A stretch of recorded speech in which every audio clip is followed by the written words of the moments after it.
see one, and it's 2.3 centimeters. So I don't know if it's, you know, if those two that they saw were really close together, so now it looks like one. I'm not really sure. I didn't actually watch the ultrasound this time, so I don't know, you know, what they are seeing versus what they saw. But the doctor says, good news, it doesn't say where it is and how big it is. It's not big enough for it to really cause issues. It doesn't seem to be something that should affect fertility or your ability to get pregnant. So at first I had a little bit of a freak out when I read that, and I was like, what the hell do you mean? I have, like, what, this is 2.3 centimeters, like that big, like that's big, that's not small. What do you mean it's small? Like freaking out, you know how we freak out over things.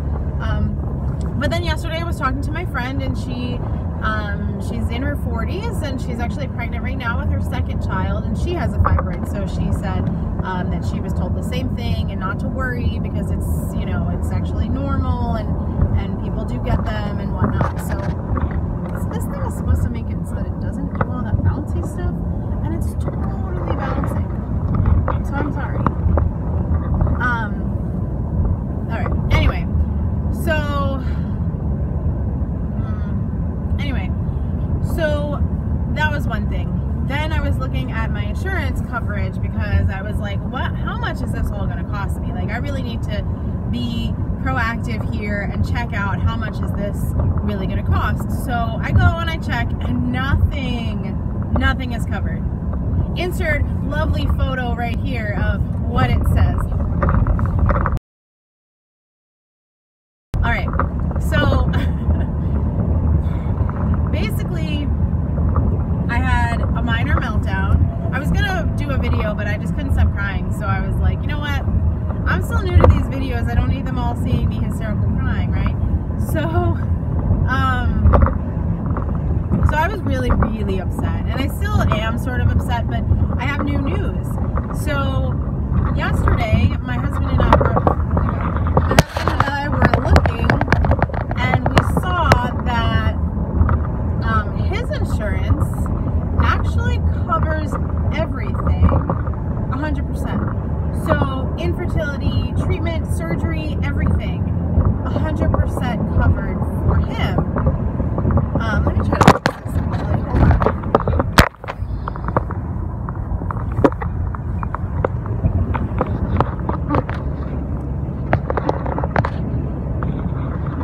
That's a little bit better. Alright, so everything is covered for him, which is really awesome, on his insurance. So we've been married now for a couple of years, but we've never even tried to get me on his insurance because we never even knew that was, like, that his insurance was so good. We talked about it before about dental, but I didn't realize how much was covered. I was looking at not just infertility stuff, but like everything. So then I checked to see if my doctor was in his network, because he's got a similar insurance. It's still Blue Cross Blue Shield, but it's not. Mine's Anthem, his is Empire, so I didn't know what the difference was. I think it's the same company, it's just a different branch of the company. I'm not really sure, but so basically his insurance covers so much, like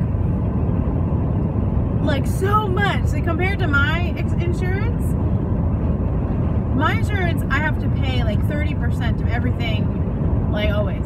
So his insurance actually covers pretty much everything, which is really exciting. So not just, like I said, not just like it covers well exams, it covers like baby exams, once maternity stuff, like every appointment is covered. Why am I not on insurance? So we've missed open enrollment for this year, so, but because he never added me when we got married, we're gonna try to send the paperwork in and see what happens.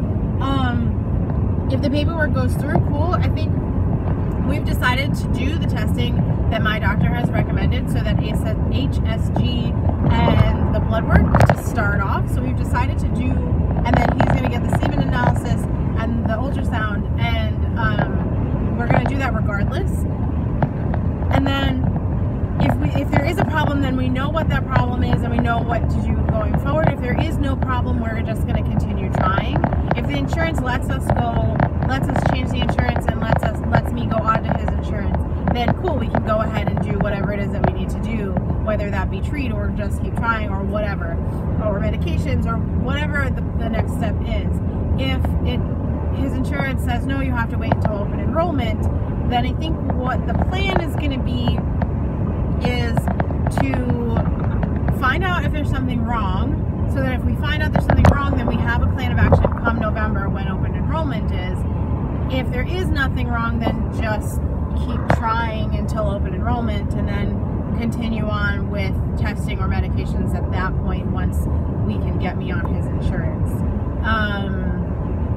So that being said, I think, you know, I'm not exactly ecstatic that there is a chance that I might have to wait till open enrollment, which is next November, but at the same time, like, I'm okay with it, because then I could try to lose weight, and because I've gained about 50 pounds from the original, like I had lost 200, Jesus. I had lost about 100 pounds a couple of years ago, and I have since gained about 50, depending on the day or the time of the month or the scale, between 50 and 60 pounds back. And I blamed it on hormones for a long time. But the reality is having an eating disorder and a history of eating disorder, or just disordered eating, a history of binge eating disorder and the like, and then being, you know, the honest truth is that I think some of it, yes, was hormones, but it was really me eating like crap and not, I was working out and thinking, oh, I'm working out enough to like equal it out. And I probably was for a little while, but I've really slowed down. Like ever since I hurt my ankle last year, I've really slowed down on what I do. I mean, I was going once, twice a day, every single day, regardless. And I was waking up at 5 o'clock in the morning and going Monday through Friday. And then I would have Saturday, I'd go to the gym with my husband. And then Sunday I would teach a class at the gym. I would do cardio in the morning. And then I was like really working out way too much. And when I brought it back, the weight started, like when I pulled it away, the weight started going back up. And it's mostly because I decreased my activity, but also increased my food intake. So, and not the greatest food either. I mean, I really need to reset if I want to start losing weight. And I know that. And I think that being forced to wait until the insurance lets us get on, if that's the case, will make me have to, I mean, not have to, but give me an opportunity to really focus on getting healthy, so that when we do get pregnant, or when we do go through these testing or whatever it is that we're going to have to go through, then at least I'm at a healthy weight and I'm comfortable with myself. Because my end goal is to have a child, but to have a child be born into a situation where like they don't have food issues like I did. You know, like I grew up having food issues my whole life, and I, whether my kid is overweight or not, I want my kid to be comfortable in their body and comfortable choosing healthy options. So I want to set them up with a healthy background, and I don't mean that I wasn't set up with a healthy background, but I mean realistically, if you look at my family history, we weren't, you know, the healthiest people. So I want to try to change that for my kid, and the best way I think to do that is to have myself already set in healthy ways. And although, you know, the moment I get pregnant, I know for sure that, you know, I'm going to be 110% focused. I think that having that being forced to wait and cope with that, you know, maybe I'll have a couple of days where I'm like, oh my God, my life is over, blah, blah, blah. But because I'm so hopeful right now that they're going to be like, yeah, sure, you can be covered under his insurance and you guys are married and sure. But realistically, they're probably going to make us wait till November. So if that's the case, I'm trying to have the silver lining here and show and like know that it's going to be okay, because then I have the opportunity to try to at least lose, you know, at least 25 pounds or like half of what I've gained back, because I feel like I'm really rambling here, but I don't want to go back down to the lowest weight that I was, because I feel like, you know, in hindsight, I was probably a little bit too small and maybe gave myself a little bit too much of, you know, I think I restricted a little bit too much, which caused the downward spiral and the eating disorder and to come back and all of that stuff. So I think that ideally,